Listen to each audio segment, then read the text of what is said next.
Be ready. Start.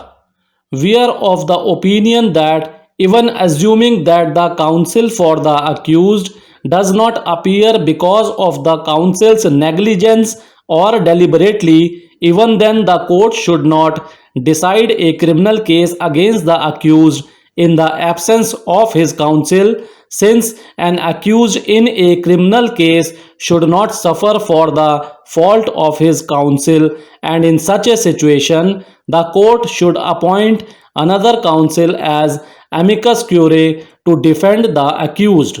This is because liberty of a person is the most important feature of our constitution. Article 21, which guarantees protection of life and personal liberty, is the most important fundamental right of the fundamental rights guaranteed by the constitution. Article 21 can be said to be the heart and soul of the fundamental rights. The founding fathers of our constitution were themselves freedom fighters who had seen civil liberties of our people trampled under foreign rule, and who had themselves been incarcerated for a long period under the formula no lawyer, no hearing, no appeal. Many of them were lawyers by profession and knew the importance of counsel, particularly in criminal cases. It was for this reason that they provided for assistance by counsel under Article 22 1, and that provision must be given the widest construction to effectuate the intention of the founding fathers. After so holding, the learned judges set aside the impugned judgment of the High Court and remitted the matter to take a fresh decision after hearing the learned counsel for the appellant in the High Court, whose name was not shown in the cause list and the name of the former counsel was shown. We may hasten to clarify whether in the said case the matter should have been remitted or not is presently not the concern.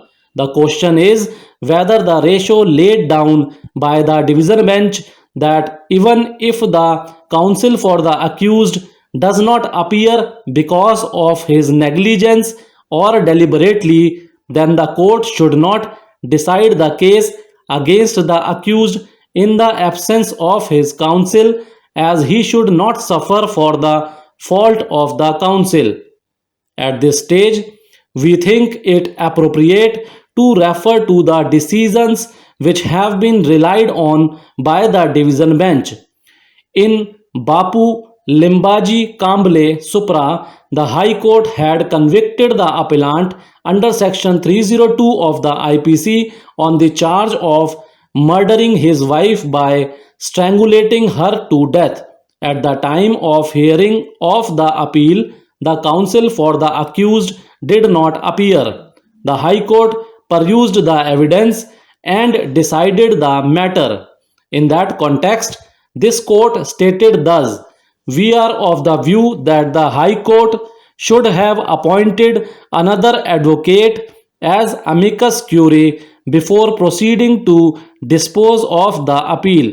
We say so especially for the reason that there are arguable points in the appeal, such as the delay in giving the report to the police, the material discrepancy between the version in the FIR and the deposition of PW4, and the non-disclosure by PW3 of the alleged confession made by the accused after PW4 came to the house.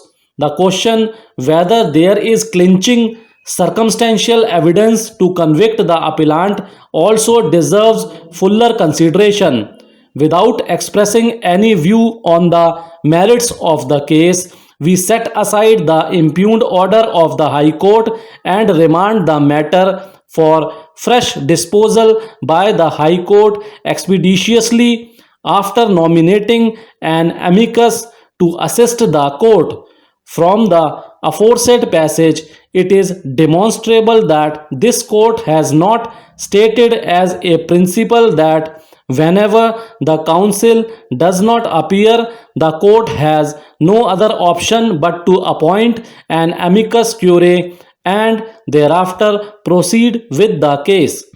What has been stated above is that as there were arguable points in appeal and further whether there was clinching circumstantial evidence to convict the appellant or not deserved a fuller consideration, and in that backdrop the court directed for nominating an amicus to assist the court. On a fair reading of the aforesaid passage, it is quite clear that the direction was issued in the special circumstances of the case. In Man Singh and another Supra, the learned single judge of the High Court had dismissed the appeal preferred by the appellant, who had called in question the legal propriety of his conviction for the offense punishable under section 8/18b of the Narcotic Drugs and Psychotropic Substances Act 1985 and such other offenses.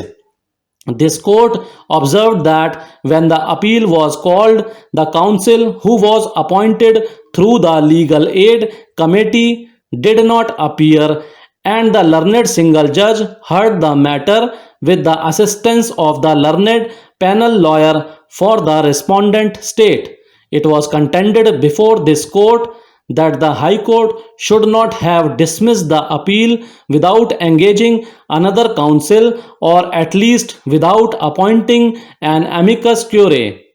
Resisting the said contentions, it was contended by the state that the High Court analyzed the relevant evidence, including the evidence of the two relevant witnesses, and hence no fault could be found with the judgment. Thank you.